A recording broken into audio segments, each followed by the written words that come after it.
As a country, Nigeria, are we where we ought to be? The question is a very flat no. But I would like to tell you why I think we're not where we ought to be. We gained independence as a country in 1960. 1960, Nigeria's GDP was $4 billion. $4 billion. And if you look at Nigeria's GDP by 2016, Nigeria's GDP was $402 billion. So it looks like we've done very well, haven't we? 100 times where we were in 1960. Who else was in around us around that time? We like to compare ourselves with South Africa.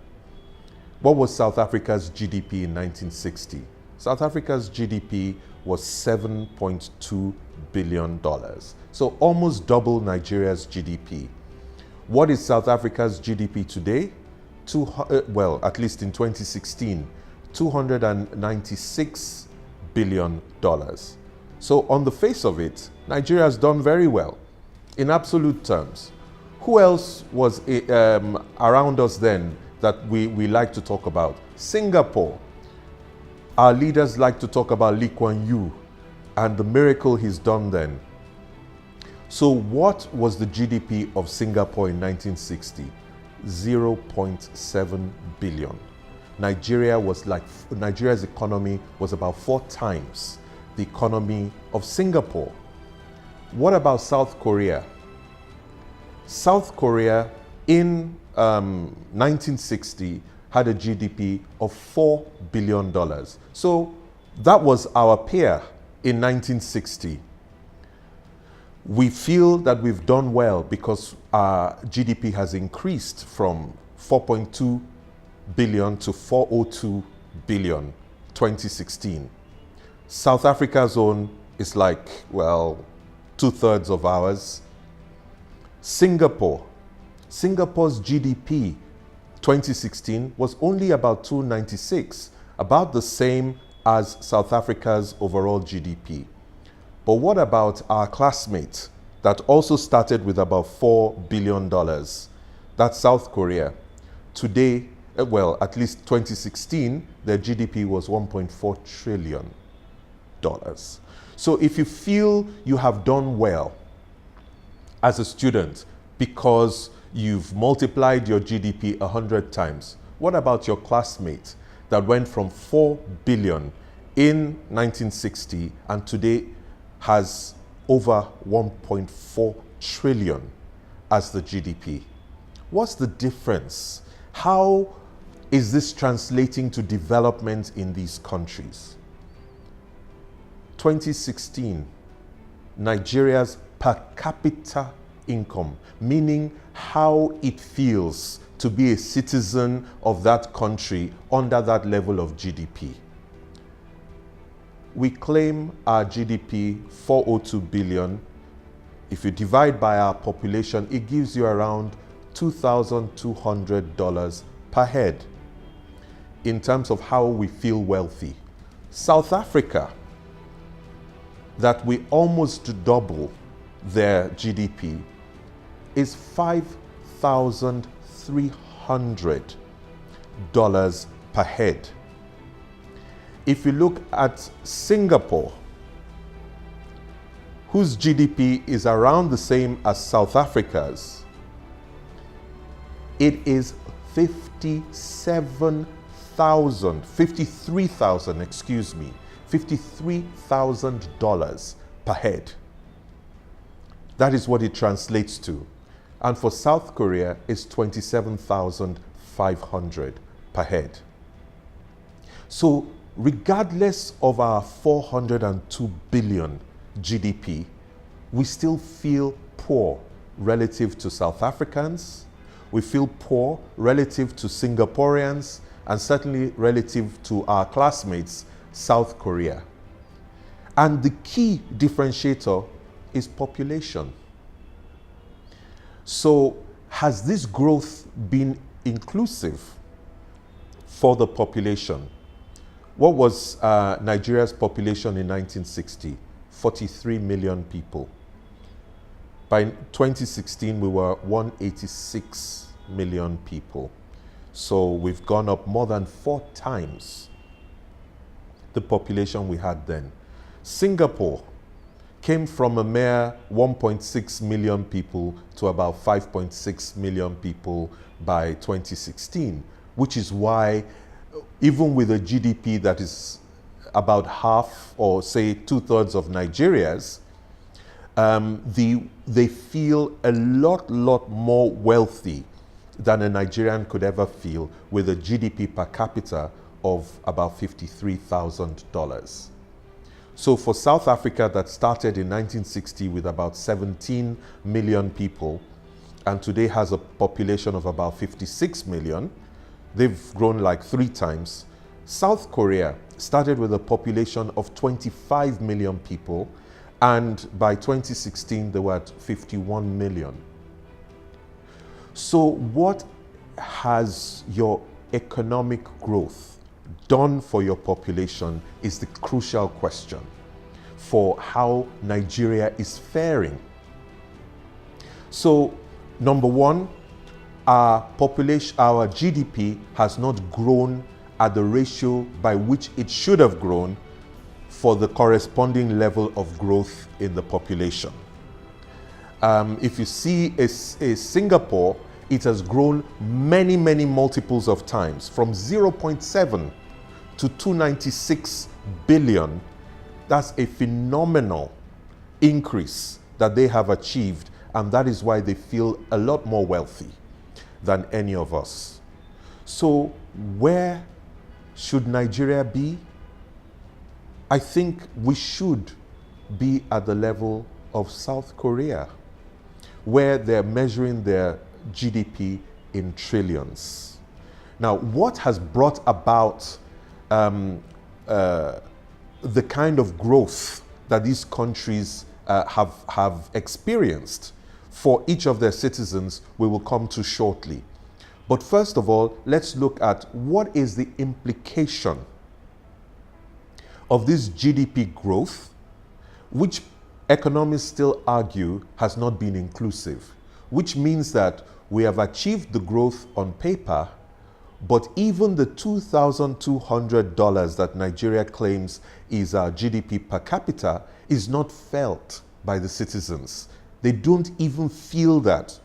And yet in 1960, the GDP per capita was only $93 per head for Nigerians then. And it looks like it has grown phenomenally, but Nigerians, many argue that we are probably poorer than we were around 1960 when we gained independence. Basically, we have not found a system that will allow us expand our educational system in a way that supports the economic growth that we need. If you look at the case of Singapore, South Africa, or South Korea, they all have grown their education sector in proportion to their population. If you look at healthcare in a place like Nigeria, it's the same story. If you look at food security, access to food, agriculture, ability to satisfy the local demand, those countries have a good handle on that, whereas in Nigeria, we're still grappling with the possibilities and the opportunities to do that. So Nigerians continue to feel relatively poorer than their counterparts in South Africa, Singapore, or South Korea. So except we address those fundamentals, we will not really be able to transform our society into what it ought to be based on the number of years that we have been existing as an independent nation since 1960. So what then will take us to this Nigeria that we're looking for? The first thing we have to realize is we need to deal with the growth of our population. It's not about birth control. It's not about population control. It's about economic growth happening at the pace or faster than our population growth. It's about having those plans. If you look at the way Nigeria has been doing its planning from the 60s into the 70s, it was central planning by the military. So we had these central development plans which were all top down. We have not had a Nigerian economic growth strategy that is bottom up, that starts with the people and accumulates and aggregates across the whole population to create our GDP. Rather, it's been based on oil. So the oil exports from top down, we count the numbers, but it's not been inclusive of the people. So it has not resulted in a corresponding increase in the standard or improvement in the standard of living of the citizens. It has not translated into reduction of the informal economy.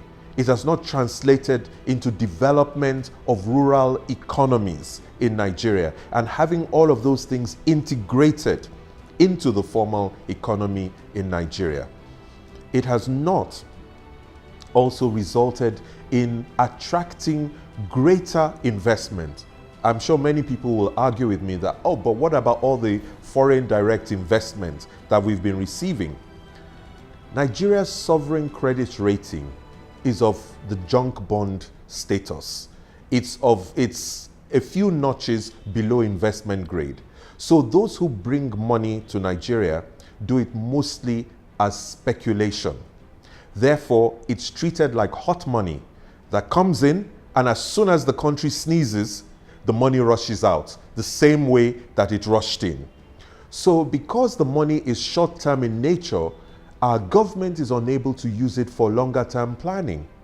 In fact, some argue that during the Goodluck Jonathan administration, for every dollar that came in, $1.4 left when the investor was exiting.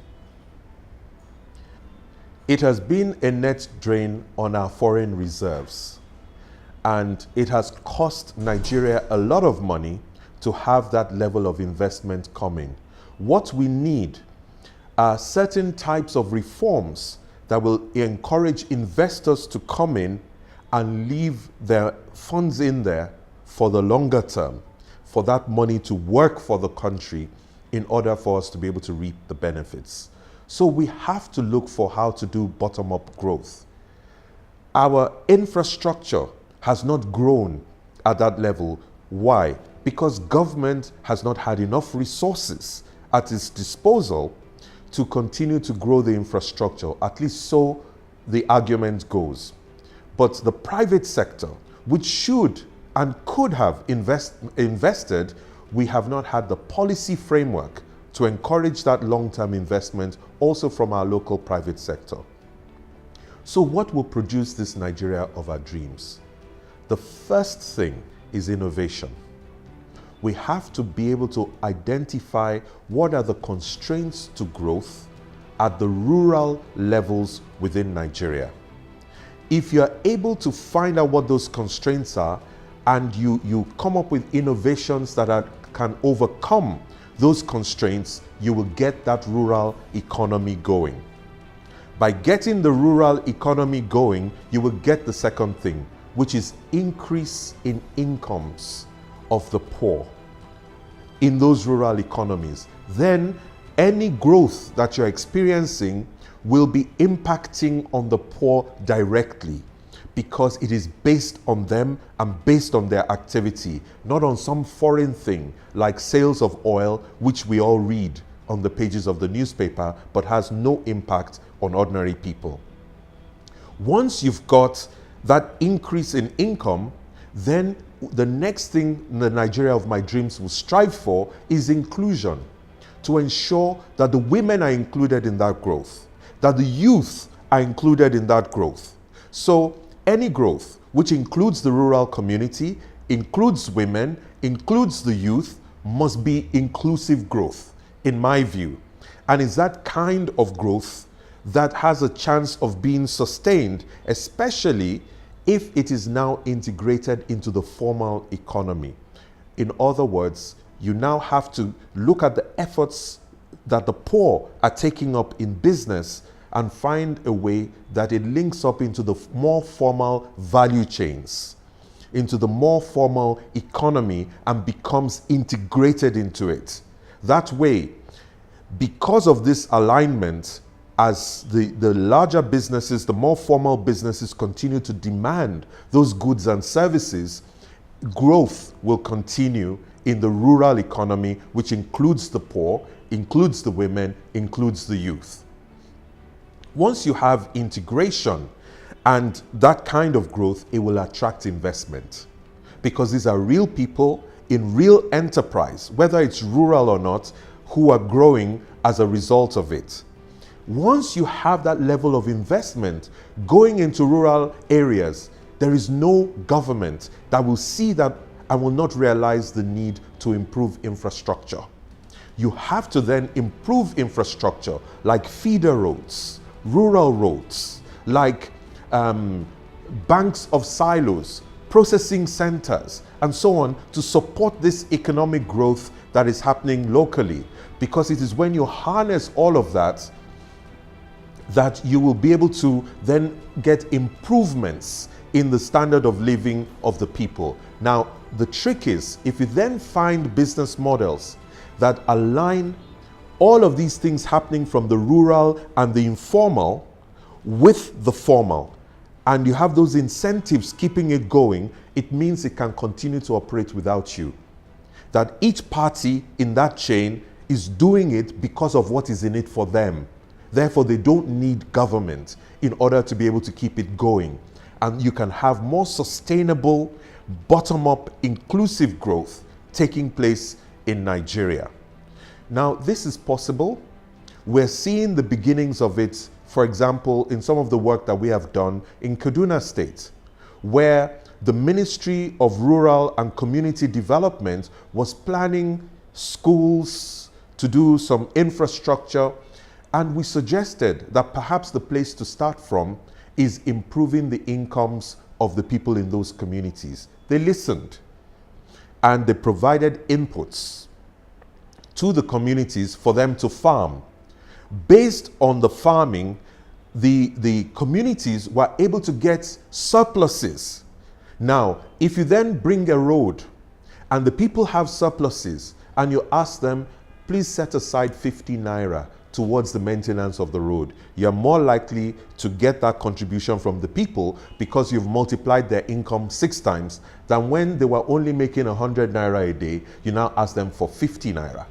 That doesn't make any sense. So even the government being able to raise taxes from ordinary people becomes more possible if you took this approach. Also, if the people have this increase in their incomes that is sustainable, and you say, please put 50 naira towards paying for a community health extension worker who will run also a small dispensary, and we want to make sure there are syringes, there's plaster, basic medication is there, but all of it will come from this fund that the community is putting together, and the community will be the one that oversights what that money is used for. You're beginning to bring people into democracy and governance. They will self-govern over their own resources and begin to see the value of public services and the impact on them. You make a direct connection between their growth, maintenance of the growth, maintenance of their wellness, paying for schooling, all of those things. They begin to understand how it stems from them and starts from them. And the role of government would be to catalyze those things and to help make sure that their incomes continue to grow sustainably, so they can afford from the bottom up to pay for their own development and their infrastructural development. If you did that, and if every community in Nigeria were able to do what they have the power and the comparative advantage to do, then really, why should anybody be sitting and waiting for largesse from government? Government can then focus on things like our common security, focus on foreign relations, focus on the kinds of things that are cross-cutting for the whole country. And a restructuring then becomes possible. You can talk about restructuring in that context, where people are beginning to govern themselves at the local level rather than a top-down approach from Abuja being pushed down on people. But it doesn't stop development. It doesn't stop growth. It doesn't stop the need. It just means that the federal government's role will be a role of a service provider, a supporter, a catalyst of what is happening around the country. Then you will start to attract only the people who mean to serve. The people who have a passion to serve the people will be those who will be attracted to Abuja, because there is no big common money that is just based on oil. It's based on what people are doing. The growth is coming from the people. So I think that the Nigeria of my dreams can happen if you have the right leadership, because what I am describing is based on leadership. It requires vision, it requires tenacity, doggedness, understanding, the ability to link up with other people, the ability to be selfless, the ability to inspire people to a new future and a new possibility. That is the Nigeria of my dreams. So, is Nigeria where it ought to be? I'll say no. Can Nigeria get where it needs to be? I'll say yes. And all it takes is having the right kinds of leaders with the right kinds of vision, pushing the agenda forward. Thank you very much.